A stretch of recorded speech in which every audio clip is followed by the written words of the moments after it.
So hi అండి. నేను మీ ఆర్యన్. మీరు చూస్తున్నారు Telugu trader Aryan YouTube channel. So ఛానల్‌కి ఎవరైనా ఫస్ట్ టైమ్ వస్తే దయచేసి సబ్స్క్రైబ్ చేసుకోండి అండ్ బెల్ ఐకాన్ కూడా ఆన్‌లో పెట్టుకోండి. సో దట్ ఏ వీడియోస్ మీకు వెంటనే నోటిఫికేషన్ వస్తది. ఓకే. చాలా మంది చూసి వెళ్ళిపోతున్నారండి. సబ్స్క్రైబ్ చేసుకోవట్లేదు. మీరు సబ్స్క్రైబ్ అయితే చేసుకొని పెట్టుకోండి. మీకోసం మంచి కంటెంట్ వీడియోస్ నేను ఎప్పుడూ తెస్తూ ఉంటాను. ఓకేనా. నెక్స్ట్ మన పేరు మీద టెలిగ్రామ్‌లో చాలా స్కామ్స్ అవుతున్నాయి. వాటి నుంచి జాగ్రత్తగా ఉండండి. మన దగ్గర ఉన్న ఒకే ఒక నంబర్ 700145 ఓకే 6759 ఇది ఒకటే మా నెంబర్. ఈ నెంబర్ సేవ్ చేసి పెట్టుకోండి. మిగతావన్నీ ఫేక్, గోల్డ్ అని ఫేక్ ఉన్నాయి. వాటి నుంచి జాగ్రత్త. మన దగ్గర ఉన్న ఒకే ఒక నెంబర్ ఇది ఒకటే. ఓకేనా.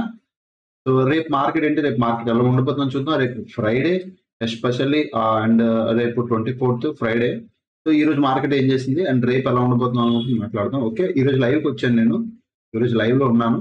సో లైవ్ లో నేను ఏం చేశానో కూడా మీకు చెప్తాను. ఓకేనా. సో ఫస్ట్ ఎఫ్ఐడిఐ డేటాలోకి వెళ్దాం. సో ఎఫ్ఐడిఐ డేటాలోకి వచ్చేసరికి మీరు ఇక్కడ చూడండి. ఎఫ్ఐడిఐ డేటాలో మీకు ఏం కనబడుతుంది, నేను ఎవ్రీడే చూపిస్తున్నాను. అండ్ మీరేం చేయాలి అంటే మళ్ళీ చెప్తున్నాను, మీరు ఏం చేయాలంటే ఎవ్రీడే మార్నింగ్ మార్కెట్ 9:15 ఓపెన్ అవుతుంది కదా, 9:15 ఓపెన్ అయ్యే ముందు 9 o'clock ఎవ్రీడే వచ్చి ఎఫ్ఐడిఐ డేటా ఏం చేస్తుందో చెక్ చేసుకోవాలి. ఒకసారి చెక్ చేయాలి. ఈ రోజు 22 అంటే నిన్నటిది నేను చూపిస్తున్నాను. 23 డేటా లోడ్ అయ్యేసరికి సాయంత్రం 7:30, 8 ఆ టైం అవుద్ది. ఓకే.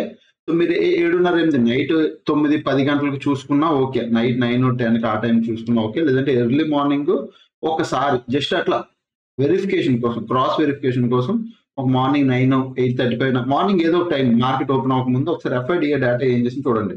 ఓన్లీ క్యాష్ మార్కెట్ లో చూడండి. ఫ్యూచర్స్ ఇవేమో ఫ్యూచర్ లో ఇది కూడా ఓకే, బట్ మెయిన్ క్యాష్ లో సెల్లింగ్ చేస్తున్నారు. సో దాని మీన్ ఫ్యూచర్ లో కూడా సెల్లింగ్ అవుద్ది. ఫ్యూచర్ లో అక్కడక్కడ ఏమైనా బయింగ్ అయినా అది మేజర్ కి ఏం పెద్ద ఇంపాక్ట్ పడదు కానీ మార్కెట్ మీద. మెయిన్ క్యాష్ మార్కెట్ లో సెల్లింగ్ కంటిన్యూగా సెల్లింగ్ అవుతుంది. అది మీరు చూడండి. సెల్లింగ్ అవుతుంది ఓకే, ఫస్ట్ థింగ్ బాగానే ఉంది. ఎంత క్వాంటిటీతో సెల్ చేస్తున్నారు, ఏమైనా 1 CR సెల్ చేశారా లేదా హెవీ 4 CR 5 CR లా సెల్ చేశారో చూడాలి. మరి నార్మల్ గా డేటాలో చూసేటప్పుడు ఇక కిందకి రండి. ఇక్కడ చూడండి 1 CR 1 CR 32 ఇక్కడ ఉంది, ఇక్కడ 180 ఉంది, దాంతో 164 ఉంది. అట్లా మీకు తక్కువ 170 ఉంది, అట్లా మీకు 150 బయింగ్ ఉంది, ఇట్లా 140, ఇట్లా 140 130 CR ఉంది అంటే నెక్స్ట్ డే మార్కెట్ ఏమవుతుంది తెలుసా, మేజర్ గా అంటే మార్కెట్ వీలైతే ఆ రోజు ట్రెండింగ్ అవడానికో లేదా మోస్ట్ కొద్దిగా వాలటైల్ అవడానికి చూస్తుంది. నెక్స్ట్ డే మేజర్ ఇట్లా హెవీగా సెల్లింగ్ చేశారు అనుకోండి, ఆ ట్రెండ్ కంటిన్యూ అయ్యే ఛాన్స్ ఉంది. సో నార్మల్ గా మార్నింగ్ మీరు ఇది చూసుకోవాలి. ఓకే, ఆ మార్కెట్ ఏమైంది, కంటిన్యూగా సెల్లింగ్ చేస్తున్నారు. ఇంతవరకు అయితే మీకు క్లారిటీ ఉంది. ఓకే డన్, పక్కన పెడదాం ఇంకా. ఓకే. ఈరోజు హెచ్డిఎఫ్సి బ్యాంక్ రిజల్ట్ వచ్చింది, Q3 రిజల్ట్. బట్ మీకు చూపిస్తాను హెచ్డిఎఫ్సి బ్యాంక్. దాని తర్వాత మీరు చూడండి మార్కెట్ ఏం పెద్ద ఇంపాక్ట్ చేసిందంటే, మార్కెటింగ్ ఏమైనా పెద్ద ఇంపాక్ట్ చేసిందంటే నేను అడిగితే నేను నో అని అంటాను. పెద్దగా ఏం లేదు. మార్నింగ్ మార్కెట్ ఇక్కడ ఇది ఈరోజు మార్నింగ్ మార్కెట్ ఓపెన్ అయింది, మార్కెట్ ఫాల్ అయింది, షార్ప్ ఫాల్ అయింది, మళ్ళీ ఇలా టైం పాస్ చేసింది, అంతే. ఇదే HDFC bank result. Q3 result అన్నది ఇదే.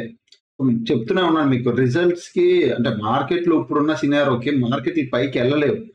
మేబీ ఒక చిన్న పుల్ బ్యాక్ అవుతుంది, అంటే ఒక చిన్న కరెక్షన్ అవుతుంది తప్ప ఆ రిజల్ట్ వల్ల మార్కెట్ మాత్రం పైకి తిరిగి వెళ్ళదు. అది మీరు గుర్తు పెట్టుకోండి. ఇప్పుడున్న సినారోకి, మార్కెట్ లో ఉన్న స్ట్రక్చర్ కి సినారోకి చెప్తున్నాను. ఓకే. అండ్ నెక్స్ట్ మనం 5 minutes టైం మీకు వద్దాం. ఫస్ట్ బ్యాంక్ నిఫ్టీ ఈ రోజు మన by and cell signal bank Nifty ఈ రోజు ఓకే. ఇగో 23 ఈ రోజు మార్నింగ్ నుంచి మార్కెట్ పైకి వెళ్ళింది. అండ్ ఇక్కడ మనకి సెల్ సిగ్నల్ పడింది ఈ రోజు మనది. సో దీని లో మన స్టాప్ లాస్ ఉంటుంది. ఈ రోజు మనకు ఒక ట్రేడ్ ఇక్కడ దొరికింది. నేను ఈ రోజు లైవ్ లో ఉన్నాను, బట్ ఇది నేను చూడలేదు. నార్మల్ గా ఇండికేటర్ ఎవరు వాడుతున్నారో వాళ్ళ కోసం చెప్తున్నాను నేను. ఇగో ఈ లోలో మన క్యాండిల్ క్లోజింగ్ టైమ్ లో మనం ఎంట్రీ తీసుకుంటాం. దిస్ లో ఇస్ అవర్ ఇది బ్యాంక్ నిఫ్టీ కాబట్టి యూజువల్లీ 50 పాయింట్స్ మనకు స్టాప్ లాస్ పడుతుంది. 50-60 పాయింట్స్ ఇలాగే ఇవ్వాలి మనం, ఎందుకంటే బ్యాంక్ నిఫ్టీ అది. సో ఇక్కడ 60 పాయింట్స్ ఇస్తే మనం అట్లీస్ట్ 1:2 తీసుకోవాలి. ఇక 140, 160, 150, 160 పాయింట్స్ ఇక్కడ టార్గెట్ హిట్ అయింది. ఇది ఒకటి Bank Nifty. At the same time Nifty 50కి రండి. నిఫ్టీ 50లో కూడా 20 పాయింట్స్ మన నిఫ్టీ 50లో కూడా చూపిస్తాను. నిఫ్టీ 50లో క్యాండిల్ క్లోజింగ్ ఇక్కడ వచ్చింది. సో క్యాండిల్ క్లోజింగ్ వచ్చింది. మనం 20 పాయింట్స్ స్టాప్ లాస్ పెట్టుకుంటాం యాజ్ యూజువల్. ఇది 20 పాయింట్స్ స్టాప్ లాస్. సో మనం ఆల్మోస్ట్ బిగ్ 1:100 పాయింట్స్ తీసుకోవచ్చు. బట్ మార్కెట్ క్లోజింగ్ అయ్యేసరికి కూడా మార్కెట్ మనకి 40-50 పాయింట్స్ ఇచ్చింది, అంటే 1:2 ఇచ్చింది. 50 పాయింట్స్ దాకా ఇచ్చింది. మనం ఇక్కడ ఆల్మోస్ట్ 1:1 బుక్ చేసుకో. అంటే ఎందుకు ఇక్కడ బుక్ చేసుకోమంటుందంటే, ఇక్కడ ఆల్రెడీ ఇక్కడ నుంచి మార్కెట్ బౌన్స్ అయింది కాబట్టి ఈ లెవెల్ అంటే 44 పాయింట్స్ 1:2. సో సో నిఫ్టీలో 1:2 వచ్చింది, బ్యాంక్ నిఫ్టీలో ఆల్మోస్ట్ 1:3 కన్నా ఇంకా ఎక్కువ వచ్చింది, ఇక పెద్దదే వచ్చింది ఇక్కడ. ఓకే, సో బ్యాంక్ నిఫ్టీ ఒక ట్రేడ్. నేను నార్మల్ గా మీరు దేనికైనా వాడచ్చు, నిఫ్టీ, బ్యాంక్ నిఫ్టీ, ఫిన్ నిఫ్టీ, సెన్సెక్స్ దేనికైనా వాడచ్చు బై అండ్ సెల్ సిగ్నల్. ఇగో ఇక్కడ చూడండి, ఫిన్ నిఫ్టీకి వాడచ్చు, మిడ్ క్యాప్ నిఫ్టీకి రాలేదు అంటే మిడ్ క్యాప్ నిఫ్టీలో బ్రేక్అవుట్ అవ్వలేదు. నిఫ్టీ 50కి వాడచ్చు, ఫిన్ నిఫ్టీ 50 వాడచ్చు, బ్యాంక్ నిఫ్టీ వాడచ్చు, ఈవెన్ సెన్సెక్స్ కూడా వాడచ్చు. మీరు ఏది వాడుతున్నారు అనేది మీ మీద ఉంది. నేను మామూలు నిఫ్టీ 50 మీద ఆ రోజు లైవ్ లో చూపించాను కాబట్టి సో నిఫ్టీ 50లో మనకు ఒక ట్రేడ్ అయితే దొరికింది. ఓకే, పక్కన పెడతాం, ఇది డన్, బ్యాక్ చేశాను. ఓకే, అండ్ నెక్స్ట్ ఈ రోజు మార్కెట్ ఏం చేసింది చూద్దాం ఒకసారి. Coming to bank Nifty 15 minutes time frame. Morning market, ego morning market open అయింది, ఒక బయింగ్ సైడ్, మళ్ళీ ఒక పుల్ బ్యాక్, మళ్ళీ ఒక అప్, ఒక పుల్ బ్యాక్. మీరు అనుకోవచ్చు ఇక్కడ ఎందుకు రిజెక్షన్ తీసుకుందని. మీకు ఇక్కడ కనబడుతుందా ప్రీవియస్, ఇగో ఇది ఒక రిజెక్షన్. ఇక్కడ మార్కెట్ టైం పాస్ చేసి దెన్ మార్కెట్ పడింది, మళ్ళీ వెళ్ళి మార్కెట్ బాగా పడింది, దెన్ మళ్ళీ ఇక్కడ ఈ పుల్ బ్యాక్ వచ్చింది. సో అందుకు మార్కెట్ ఇది లెవెల్ ద రిజెక్షన్ తీసుకొని పడి నెక్స్ట్ టైం వచ్చినప్పుడు దీని హైక్ కూడా రాలేదు, మిడిల్ లోనే ఉంది. అంటే ప్రైస్ యాక్షన్ ప్రకారం చూస్తే ఒక లో, ఓకే సారీ, ఒక లో, ఒక హై, ఒక లో, ఒక హై, మళ్ళీ ఒక లో. ఈసారి లో బ్రేక్ అవ్వలేదు, ఇక్కడ అయిపోయింది. ఈసారి హై కూడా బ్రేక్ అవ్వలేదు, మళ్ళీ వెళ్ళి ఈసారి లో దగ్గరికి వచ్చి క్లోజ్ ఇచ్చింది. సో లోస్ అనేవి ఆల్మోస్ట్ ఈక్వల్ ఉన్నాయి, హైస్ బ్రేక్ అవ్వలేదు. ఇప్పుడు ఇది కంటిన్యూ అయ్యే ఛాన్స్ ఉంటే మళ్ళీ లో 44,100, 48,100 దాకా వచ్చే ఛాన్స్ ఉంది. మోస్ట్లీ పైన అయితే అప్పర్ లెవెల్ ఇది హాల్ట్ అవుతుంది. ఓకే, మీరు ఫిబ్ ఇట్లా వేసినా 50% రిట్రేస్మెంట్ లెవెల్ ఇది. మీరు ఫిబ్ ఈ టాప్ నుంచి ఎగ్జాక్ట్ అంటే ఇది టాప్, బట్ నార్మల్ చెప్తున్నా, ఈ టాప్ నుంచి మీరు ఇలా వేసుకున్నా, ఇగో ఈ టాప్ నుంచి మీరు వేసుకున్నా 50% రిట్రేస్మెంట్ లెవెల్. కరెక్ట్ చెప్తున్నా చూడండి, ఇగో చూసారా, ఇగో ఈ టాప్ నుంచి మీరు ఫిబ్ వేసిన 50% రిట్రేస్మెంట్, 0.5 50% లెవెల్. అక్కడే మార్కెట్ హాల్ట్ అవుతుంది, మంచిది, వెరీ గుడ్, హాల్ట్ అవునవ్వదు. రేపు ఏమవ్వచ్చు అన్న, అది యూజువల్లీ ఈవెన్ నిఫ్టీ 50 కూడా ఈరోజు లైవ్ లోకి వచ్చాను. లైవ్ లో వచ్చినప్పుడు నా ఎంట్రీ ఎక్కడ ఉండాలి, ఈరోజు మార్నింగ్ జస్ట్ ఈ క్యాండిల్ దగ్గర, ఇక్కడ నా ఎంట్రీ ఉండాలి. ఇలా పైకి వచ్చి మార్కెట్ ఇక్కడికే నేను 4,000 బుక్ చేశాను. మార్కెట్ పైకి వెళ్ళింది, దాని మార్కెట్ పడింది. లైవ్ లో ఈరోజు మా టీమ్ లో కొంతమంది ఉన్నారు, లైవ్ కామెంట్స్ లో మీరు వెళ్ళి ఒకసారి చూడండి. ఈరోజు లైవ్ లో చెప్పారు ఏది 23,250 నుంచి 23,200 మార్కెట్ ఈ జోన్ లో ఉంటది, 100% షూర్ సార్, నేను ఆర్ఎన్ సార్ స్టూడెంట్ అని చెప్పి మా టీమ్ లో ఒక మెంబరే చెప్పారు. మీరు చూడండి, అంత కాన్ఫిడెన్స్ గా మార్కెట్ ఇదే రేంజ్ లో ఉంటుందని ఎలా చెప్పారు? Because of tools, data. ఆ డేటా వాళ్ళకి నేర్పించాను, వాళ్ళకి తెలుసు, ఇక్కడ అర్థమైపోద్ది మార్కెట్, ఆ డేటా రీడ్ చేయడం వాళ్ళకి వచ్చింది. సో 100% కన్ఫర్మ్ అన్నారు. చూడండి మార్కెట్ రేంజ్ లో ఉంది. ఇలా చెప్పడం వల్ల ఏంటంటే కాన్ఫిడెన్స్ వస్తుంది మనకి. ఇలా 2-3 సార్లు మనం అలా మార్కెట్ చూసేసరికి నేను అనలైజ్ చేస్తున్నాను, మార్కెట్ అలానే బిహేవ్ చేస్తుంది అనేసరికి మీకు కాన్ఫిడెన్స్ పెరుగుతుంది. అది గుర్తుపెట్టుకోండి. ఓకే, నేను ఏదో చెప్పుకోవట్లేదు, బట్ రియాలిటీ అది. ఓకే, సో ఇక్కడ 1 డే టైం ఫ్రేమ్ లోకి వెళ్దాం. సో ఈ వీడియో చూస్తే ఒకవేళ మన టీమ్ లో మెంబర్ ఎవరైతే కామెంట్ చేశారో, దేవి ఎవరో చేశారు, ఒకసారి వీడియో చూస్తే వీడియో కింద కామెంట్ పెట్టండి మేడం మీరు. ఓకే, మన టూల్ ఉంది కదా, టూల్ పేరు చెప్పకండి, బట్ నార్మల్ గా మీరు వీడియో పెట్టండి, అంటే కామెంట్ చేయండి, ఎస్ సార్ నేనే చెప్తానండి. ఓకే, నెక్స్ట్ ఇప్పుడు ప్రెసెంట్ డేటా చూస్తే, డేటా చూడండి, ఓవరాల్ గా మార్కెట్ పడుతూనే ఉంది. సో మనకి యూజువల్లీ మార్కెట్ ఏం అవ్వచ్చు, ఇక్కడ సపోర్ట్ తీసేసుకుంటుంది మార్కెట్. సో నేను ఏం చేస్తానంటే ఈ లెవెల్ తీసే సపోర్ట్లు ఫస్ట్ పెట్టుకుంటున్నాను. చూడండి, ఇది ఇప్పుడు ప్రెసెంట్ ఉన్న నిఫ్టీకి మేజర్ సపోర్ట్ అన్నమాట. ఓకే, నిఫ్టీకి ఉన్న మేజర్ సపోర్ట్ ఇది, అండ్ ఇది మేజర్ రెసిస్టెన్స్. ఆ పైన ఉన్న మేజర్ రెసిస్టెన్స్ ఏమో ఇది. ఓకే, ఇంకా ఆ పైకి వెళ్తే ఇది. ఈ 3 రెసిస్టెన్స్ సపోర్ట్ కి వస్తే ఇప్పుడు దాని తర్వాత మార్కెట్ ఏమైనా సపోర్ట్ తీసుకునే ఛాన్స్ ఉంది అంటే ఎగ్జాక్ట్ ఇక్కడ తీసుకుంటారు సపోర్ట్. ఆ కింద వస్తే ఇది. ఇవి సపోర్ట్లు, బ్యాంక్ నిఫ్టీకి సపోర్ట్లు అండ్ రెసిస్టెన్స్లు. ఇప్పుడు నేను లెవెల్స్ చెప్తాను, మార్క్ చేసుకోండి. మార్కెట్ ప్రెసెంట్ అయితే ఈరోజు ఒక రేంజ్ లో ఉన్నట్టు కనబడుతుంది కదా మీకు, ఒక చిన్న వాలటైల్ అవుతే రేంజ్ లో ఉన్నట్టు కనబడుతుంది, విచ్ ఇస్ వెరీ గుడ్. ఈ రేంజ్ లో ఉన్నట్టు. రేపు ఒకవేళ మార్కెట్ కొద్దిగా ఫ్లాట్ ఓపెన్ అయ్యి కానీ, గ్యాప్ అప్ కానీ, ఎలాగైనా ఓపెన్ అయ్యి, gap up, gap down, flat, మూడిట్లో ఏది ఓపెన్ అయినా మీకు 48,400 క్రాస్ అవుతున్నట్టు, బాగా ఉంది, 48,400 క్రాస్ అవుతున్నట్టు ఉంటే మీరు పీ సైడ్ దూరుకోండి. 48,400 ఇక్కడ ఉంటే పీ సైడ్ దూరుకోండి, లేకపోతే లేదు. మళ్ళీ చెప్తున్నా, దీని కిందకి వెళ్ళింది అంటే పీ సైడ్ పడుతుంది మార్కెట్, మీరు దూరుకోండి. దీనికి లేదు. ఒకవేళ మార్కెట్ అప్ సైడ్ వెళ్ళాలి అంటే 48,894 ఈ రోజు ఉంది చూసారా, ఈ హై పైన మనకు 15 మినిట్స్ క్యాండిల్ ఒక్కటి క్లోజింగ్ ఇస్తే మీరు సిఈ సైడ్ దూరండి, సిఈ సైడ్ దూరండి. బట్ ఇక్కడ మనకి ప్రాబ్లం ఏమొస్తుందంటే సిఈ సైడ్ 49,100 దగ్గర కూడా ఒక రెసిస్టెన్స్ ఉంది. ఓకే, అంటే ఇక్కడ నుంచి ఇక్కడికి ఓన్లీ చిన్న రెసిస్టెన్స్ ఉంది, ఇగో ఈ లెవెల్. సో ఇక్కడ బ్రేక్ అయినా ఇక్కడ ఒక రెసిస్టెన్స్ చిన్న స్కాల్పింగ్ చేయాలి. అది కూడా క్రాస్ అయితే 49,100 పైన కూడా మీకు 15 మినిట్స్ క్యాండిల్ క్లోజ్ అయ్యి ఇంకా బాగా మార్కెట్ పైకి వెళ్తే దాని హై బ్రేక్ అవుతే అప్పుడు మీరు 49,400 వరకు మీరు ఎక్స్పెక్ట్ చేయొచ్చు మార్కెట్ ని. ఓకే, మళ్ళీ చెప్తున్నాను, ఒకసారి గుర్తుపెట్టుకోండి. 48,894 పైన 15 మినిట్స్ క్యాండిల్ క్లోజింగ్ ఇస్తే సిఈ ప్లాన్ చేయొచ్చు, బట్ స్మాల్. ఓకే, బట్ 49,100 పైన 15 మినిట్స్ క్యాండిల్ ఒకటి క్లోజింగ్ ఇచ్చి దానిపైన 5 మినిట్స్ క్యాండిల్ ఒకటి క్లోజింగ్ ఇస్తే అక్కడ మీరు బిగ్ సిఈ ప్లాన్ చేయొచ్చు టిల్ 49,400 వరకు. లేకపోతే లేదు, వదిలేసాను market. Okay, next down side అయితే మాత్రం మనకి క్లియర్. 48,400 క్రాస్ అయిందంటే మనం డౌన్ సైడ్ ప్లాన్ చేస్తాం, ఇది క్లియర్.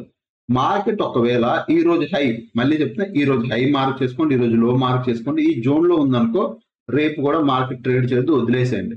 ఎందుకు సార్ అంటే ఈ రోజు థర్స్డే జోన్ లో ఉంది, రేపు ఫ్రైడే, రేపు ఒక్కరోజు మార్కెట్ జోన్ లో ఉంచితే సాటర్డే సండే మళ్ళీ మండే, అర్థమవుతుందా? ప్రీమియం డీకే తినొచ్చు. ఆల్రెడీ మార్కెట్ చాలా ట్రావెల్ చేసింది. నీకేం చెప్తాను చూడండి, మార్కెట్ ఏం తక్కువ ట్రావెల్ చేయలేదు, బాగానే ట్రావెల్ చేసింది. ఈ వీక్ ఎంత ట్రావెల్ చేయాలో మార్కెట్ అప్ వెళ్ళింది, డౌన్ వెళ్ళింది, బాగానే ట్రావెల్ చేసింది. సో సైడ్ వేస్ మార్కెట్ లేదు కాబట్టి ఈ రోజు థర్స్డే మార్కెట్ సైడ్ వేస్ అయిపోయింది, రేపు ఫ్రైడే కూడా సైడ్ వేస్ అయిపోయింది, సాటర్డే సండే అడ్వాంటేజ్ తీసుకోవచ్చు. సో మూడింటికి మనం ప్రిపేర్ అయి ఉండాలి. సైడ్ వేస్ మార్కెట్ ఉంటే నో ట్రేడ్, ఓన్లీ హైస్ మాత్రం బ్రేక్ అవుతే మన ప్లాన్ ప్రకారం మనం ఇంటిని తీసుకుంటాం, అంతే. ఓకే, ఇది మన వ్యూ అండ్ మన analysis. Bank Nifty. So Nifty 50కి వెళ్దాం. సో నిఫ్టీ 50లో 1 డే టైం ఫ్రేమ్ లోకి రండి. 1 డే టైం ఫ్రేమ్ లోకి వచ్చాక సో నిఫ్టీ 50 నేనైతే ఎగ్జాక్ట్ ఇది ప్రజెంట్ ఉన్నప్పుడు ప్రజెంట్ మేజర్ సపోర్ట్ ఇది నాకు నిఫ్టీ 50లో ఒక మేజర్ సపోర్ట్. పైన మేజర్ రెసిస్టెన్స్ ఏదైనా ఉంది అంటే అది ఈ జోన్, ఒక జోన్ రెసిస్టెన్స్, ఆ పైన ఇది ఒక జోన్. ఓకే, దాని తర్వాత కూడా ఇంకేదైనా జోన్ ఇది అవుతే ఇది అవుతుంది కింద. ఓకే, ఇవి జోన్స్. ఇప్పుడు మనకి 15 మినిట్స్ టైం ఫ్రేమ్ వద్దాం. ఇవి జోన్లు లెవెల్స్. మార్కెట్ లో నిఫ్టీ 50 ఒక స్పేస్ క్రియేట్ చేసుకుంది ఎక్కడ డౌన్ సైడ్. ఎందుకు నార్మల్ గా మాట్లాడతాను చూడండి, మార్కెట్ పడింది, స్టాప్ లెస్ హంటింగ్ అయింది, మళ్ళీ మార్కెట్ పడింది, మళ్ళీ స్టాప్ లెస్ హంటింగ్ అయింది, మార్కెట్ పడింది. ఓకే, ఇక్కడ సెల్లర్లు ఎవరైతే ఉన్నారో వాళ్ళు ఈ రోజు స్టాప్ లెస్ హంటింగ్ వాళ్ళది అయిపోయింది, ఇటువైపు స్టాప్ లెస్ అన్ని తినేసింది. ఇప్పుడు మార్కెట్ కి ఇటువైపు స్టాప్ లెస్ ఉన్నాయి, only buyer side stop less ఉన్నాయి, అప్ సైడ్ స్టాప్ లెస్ వీళ్ళు ఉన్నాయి తప్ప ఇక్కడ ఎవరైతే కూర్చున్నారో వీళ్ళన్ని స్టాప్ లెస్ హంటింగ్ అయిపోయి అప్ సైడ్ వెళ్ళి ఓన్లీ ఈ స్టాప్ లెస్ మాత్రమే పైన ఉన్నాయి. ఇప్పుడు మార్కెట్ ఏం చేయొచ్చు, ఈ స్టాప్ లెస్ అయినా గ్రాప్ చేసి మార్కెట్ పడాలి, లేదంటే మార్కెట్ ఎక్కడి నుంచైనా పడాలి. ఈ రెండిట్లో ఏదో జరిగిపోవాలి. అయితే మార్కెట్ ఎక్కడి నుంచి ఫాల్ తీసేసుకోవాలి, లేదంటే పైకి వెళ్ళి కంప్లీట్ స్టాప్ లెస్ తిని హోల్డింగ్ అయిపోయింది అనుకో, అంటే హాల్ట్ అయిపోయింది అనుకో 1 డే, దెన్ ఇంకా మళ్ళీ అప్ సైడ్కి వెళ్ళే మార్గం, అంటే అప్ సైడ్కి వెళ్ళే ట్రెండ్ మళ్ళీ కంటిన్యూ అవుతుంది, మళ్ళీ అప్ సైడ్ ట్రై చేస్తారు మార్కెట్ ని తీసుకెళ్ళడానికి. ఓకే, అది అర్థం చేసుకోండి. ఇప్పుడు మనం ఏం చేస్తామంటే 23,280. ఓకే, 23,280 నుంచి 23,080 ఈ జోన్ లో ఉంటే మీరు ఏ ట్రేడ్ చేయొద్దు. ఈ జోన్ లో ఉంటే వద్దు, ట్రేడ్ ఏం చేయొద్దు. జోన్ ఉంటే నో ట్రేడ్. ఓకే, బట్ మీకు 23,290 బాగా వినండి, 23,290 పైన 15 మినిట్స్ క్యాండిల్ ఒక్కటి క్లోజింగ్ వస్తే మీరు అప్ సైడ్ ప్లాన్ చేయండి, బట్ స్మాల్ సేమ్. ఎందుకంటే ఇక్కడ ఒక రెసిస్టెన్స్ ఉంది ఎక్కడ 23,400 దగ్గర. బట్ ఒకవేళ నిజంగా 23,400 పైన కూడా బ్రేక్అవుట్ అయ్యి 15 మినిట్స్ క్యాండిల్ ఒకటి, దానిపైన 5 మినిట్స్ క్యాండిల్ కూడా ఒకటి క్లోజింగ్ వస్తే మీరు ఏకంగా బిగ్ సిఈ ప్లాన్ చేయొచ్చు. ఓకే, బిగ్ సిఈ ప్లాన్ చేయొచ్చు. ఇది పై side. Up side down side కే మీరు ప్లాన్ చేయాలంటే మాత్రం మనం కొద్దిగా వెయిట్ చేసి బెటర్, నాకు అడిగితే బెటర్ 22,960 క్రాస్ అయితే మచ్ బెటర్ పీ ప్లాన్ చేయడానికి, much better. Big P plan చేయొచ్చు అండ్ బిగ్ ఫాల్, అంటే ఒక ఫాల్ కూడా ఎక్స్పెక్ట్ చేయొచ్చు బిగ్ సైడ్. ఎందుకు సార్ అంటే ఆల్రెడీ మార్కెట్ ఇక్కడే తీసుకుంటుంది, మల్టిపుల్ టైమ్ సపోర్ట్ తీసుకుంటుంది. మొన్న కూడా మార్కెట్ అంత హై ఓపెన్ అయిన తర్వాత మార్కెట్ షార్ప్ ఫాల్ వచ్చినా ఇక్కడ ఆగింది. సో మేజర్ పాయింట్ ఏంటంటే ఈ లెవెల్ దగ్గర సపోర్ట్ తీసుకుంటుంది కాబట్టి మనం ఇక్కడ ఎగ్జిట్, ఇక్కడ బెటర్. దీని కింద మనకి 15 minutes candle or 30 minutes candle ఒక్కటి క్లోజింగ్ వస్తేనే మనం హ్యాపీగా బిగ్ పిఈ ప్లాన్ చేయొచ్చు. 22,960 కింద. ఓకే, మనం మళ్ళీ చెప్తున్నా 23,280 నుంచి 23,808 లోపల ఈ జోన్ లో ఉంటే నో ట్రేడ్. పైన మాత్రం ఉంటే ఇక్కడ ఒక స్మాల్ సిఈ అవుతుంది, 23,400 కింద బిగ్ సిఈ అవుతుంది, అంటే బిగ్ ట్రేడ్ ప్లాన్ చేయొచ్చు అప్ సైడ్ కి. కింద సైడ్ మాత్రం ఇది ఈ లెవెల్ క్రాస్ అయితేనే మనం డౌన్ సైడ్ ప్లాన్ చేస్తాం. ఓకే, ఇది గుర్తుపెట్టుకోండి అంతే. నెక్స్ట్ దీంట్లోకి వెళ్ళిపోతాం ఓఏ డేటాలోకి. నిఫ్టీ 50 చూస్తే ఎవరు ఉన్నారు, బోత్ సైడ్స్ ఆర్ ఈక్వల్. ఇదే చెప్పాను నేను, ఇప్పుడు ఏం చెప్పాను చూసారా, ఇక్కడ డేటా నాకు ఏం చెప్పింది చూసారా, both sides are equal. Both sides are equal అంటే ఈ రోజు ఫ్రైడే నిఫ్టీ 50 రెండు టైం పాస్ చేసిందా, రేపు టైం పాస్ చేస్తుంది, ఎందుకంటే డేటా ఈక్వల్ ఉంది. సో రేపు కన్ఫర్మ్ గా టైం పాస్ చేస్తుంది, ఈ రేంజ్ లో ప్రీమియం డీకి అవుతుంది. మనకి రేపు ట్రెండింగ్ మూవ్ రాదు ఫ్రైడే, రేపు మొత్తం సాటర్డే సండే అడ్వాంటేజ్ తీసుకుంటారు. ఓకే, సో రేపు సైడ్ వేస్ మార్కెట్ లో ఉండే ఛాన్స్ ఎక్కువ. బ్యాంక్ నిఫ్టీ చూద్దాం. బ్యాంక్ నిఫ్టీ కొద్దిగా కాల్ సైడ్ పొజిషన్స్ ఎక్కువ ఉన్నాయి. సో బ్యాంక్ నిఫ్టీ ఒకటి మీకు ఒక డైరెక్షనల్ అంటే సైడ్ వేస్ ఉంది, కానీ ఫాలో అవుతూ అంటే కొద్దిగా కింద పడుతూ కొద్దిగా కిందకు వస్తూ రేంజ్ లో ఉండిపోయే ఛాన్స్ ఎక్కువ. బ్యాంక్ నిఫ్టీ అంటే డౌన్ టు రేంజ్, పడుతూ రేంజ్ లో ఉండే ఛాన్స్ ఎక్కువ బ్యాంక్ నిఫ్టీకి. నిఫ్టీ 50 అయితే ఎక్కడ ఉందో అక్కడే రేంజ్ లో ఉండిపోయే ఛాన్స్ ఎక్కువ. ఓకే, అదనమాట. నెక్స్ట్ మనం లాంగ్ షార్ట్ చూద్దాం. నిఫ్టీ 50లో లాస్ట్ 60 మినిట్స్ లో ఏమైందో చూడండి. షార్ట్ కవరింగ్ అంటే సెల్ పొజిషన్స్ ఎగ్జిట్ అయ్యారు మార్నింగ్, అందుకే మార్కెట్ పైకి వెళ్ళింది. తర్వాత షార్ట్ బిల్డప్ అయ్యింది, చాలా చిన్న ప్లేయర్, మళ్ళీ షార్ట్ కవరింగ్ అంటే మార్కెట్ బాగా పైకి వెళ్ళింది. తర్వాత లాంగ్ అన్వైండింగ్ వచ్చింది. లాంగ్ అన్వైండింగ్ అంటే బై పొజిషన్స్ ఎగ్జిట్ అయ్యారు అక్కడ నిఫ్టీ 50లో. ఇక్కడ కొద్దిగా పొజిషన్స్ అన్వైండ్ అవడం వల్ల చిన్నగా పడింది, కానీ ఎక్కువ పడలేదు, ఎక్కువ మేజర్ ఇంపాక్ట్ చూపించలేదు లాంగ్ అన్వైండింగ్. అదే బ్యాంక్ నిఫ్టీలో చూడ లాస్ట్ 60 మినిట్స్ లో ఏమైందో, షార్ట్ బిల్డప్ ముగ్గురు సెల్ చేశారు మార్నింగ్. ఆల్మోస్ట్ 12-15 వరకు సెల్లింగ్ జరిగింది. షార్ట్ బిల్డప్ జరగడం వల్ల మార్కెట్ పైకి కంటిన్యూగా 12 వరకు మార్కెట్ పడింది ఇక్కడ షార్ట్ బిల్డప్ వల్ల. లాంగ్ బిల్డప్ వచ్చింది, మధ్యలో పెద్ద ఉపయోగం లేదు. మళ్ళీ లాంగ్ అన్వైండింగ్ సో మళ్ళీ పైకి వెళ్ళినా మళ్ళీ లాంగ్ అన్వైండింగ్ వల్ల మార్కెట్ కిందకే వచ్చేసింది. ఓకే, అండ్ నెక్స్ట్ టెలిగ్రామ్ లో నేను ఏ అప్డేట్ ఇవ్వలేదండి, ఇది జస్ట్ మా టీమ్ ప్రాఫిట్ స్క్రీన్ షాట్లు ఇవి. ఓకే, నెక్స్ట్ ఈరోజు నేను లైవ్ లో ఉన్నాను. ఈరోజు లైవ్ మీకు ఒక స్ట్రాటజీ మేము నేను బ్యాక్ టెస్ట్ చేసాం సండే. దాని గురించి మా టీంతో ఆల్రెడీ డిస్కస్ చేశాను నేను. ఏంటంటే 20,000 క్యాపిటల్ అనమాట, 20K క్యాపిటల్ తో మనం కొద్దిగా బిగ్ టార్గెట్లు బిగ్ ప్రాఫిట్లు తీసుకోవడానికి ట్రై చేస్తాం. సో 20K క్యాపిటల్ ఈరోజు మనకి వచ్చిన ప్రాఫిట్ 4,578 రూపీస్ అండి. ఇంకా రేపు Monday Tuesday everyday 20K capital తో నేను ఇప్పుడు ట్రేడ్ చేయబోతున్నాను. సో అది మీకు అప్డేట్ చేస్తాను. 20K capital complete wipe out అయిపోయినా మాకేం ఇబ్బంది లేదు. కాకపోతే నా రిస్క్ 20K, నేను కంప్లీట్ నా రిస్క్ 20K తీసుకుంటున్నాను. దాని మీద నాకు వచ్చే ట్రేడ్లు, ఎందుకంటే నేను బ్యాక్ టెస్ట్ చేసిన రిజల్ట్ లో 20K క్యాపిటల్ కాస్త 40-50K కూడా అయిపోయింది. అంటే ఒక్క రోజులో 3 times పెరిగిపోయింది స్ట్రాటజీ. సో ఈ రోజు మనం రిస్క్ తీసుకుంటేనే రేపు ప్రాఫిటబుల్ లో ఉంటాం. సో అదనమాట. But 20K is decent stop loss అనమాట. అంటే నా తగ్గట్టు ఆప్షన్ బయింగ్ లో 20K అంటే ఒక రోజులో 20K వైపౌట్ అయిపోయిన వరకు ఇట్లా చేయి పెట్టుకొని చూడండి, అంత లేదు. 20K ఒక స్టాప్ లాస్ ఉంది, కాకపోతే అంత రిస్క్ నేను తీసుకోగలను. అంటే స్టాప్ లాస్ ఎంత పడుతుంది, 7,000 పడితే 7,000 5,000 పడితే పడినివ్వండి, పర్లేదు. బట్ ప్రాఫిట్ వస్తే చెప్తాను కదా, ఒక 2 రోజుల్లో క్యాపిటల్ డ్రిబుల్ అయిపోద్ది. ఈ జాన్ మంత్ 20K తో స్టార్ట్ చేస్తే 91,000 ప్రాఫిట్ లో ఉన్నాం 20K. సో నేను లేట్ గా స్టార్ట్ చేశాను, బట్ మంత్ అంతా చూస్తే జాన్ స్టార్టింగ్ నుంచి ఇప్పటి వరకు 91,000 ప్రాఫిట్ లో ఉన్నాం. క్యాపిటల్ త్రిబుల్ అయిపోయి 1 lakh దగ్గర అయిపోయింది. ఎక్కడ 20K, ఎక్కడ 1 lakh, ఆలోచించండి. సో అదనమాట. సో అందుకు ఈ స్ట్రాటజీ మేము యూజ్ చేస్తున్నాము, అది మీకు అప్డేట్ చేస్తుంటాను. ఓకే, నేను అదనమాట. మీలో ఎవరైనా A to Z course join అవ్వాలన్నా, మన మెయిన్ టెలిగ్రామ్ గ్రూప్ జాయిన్ అవ్వాలన్నా వీడియో కింద డిస్క్రిప్షన్ లో లింక్ ఉంటుంది, మీరు వెళ్ళి అక్కడ జాయిన్ అవ్వచ్చు టెలిగ్రామ్ గ్రూప్. అంటే A to Z కోర్స్ ఎవరు జాయిన్ అవ్వాలన్నా ఈ నెంబర్ కి వాట్సాప్ చేయండి, 700-145 ఓకే 6759. ఈ నెంబర్ మీరు మెసేజ్ చేస్తే మా టీం రెస్పాండ్ అవుతారు, మీకు డీటెయిల్స్ పెడతారు. మీకు నచ్చితే మీరు జాయిన్ అవ్వండి. ఓకేనా, అదనమాట. ఇంకా ఛానల్కి ఎవరైనా ఫస్ట్ టైం వస్తే దయచేసి సబ్స్క్రైబ్ చేసుకుని అప్పుడు వీడియోస్ చూస్తానండి, ఎంజాయ్ చేస్తున్నాండి. థ్యాంక్స్ ఫర్ వాచింగ్ అందరికీ, and by by, love you all, take care.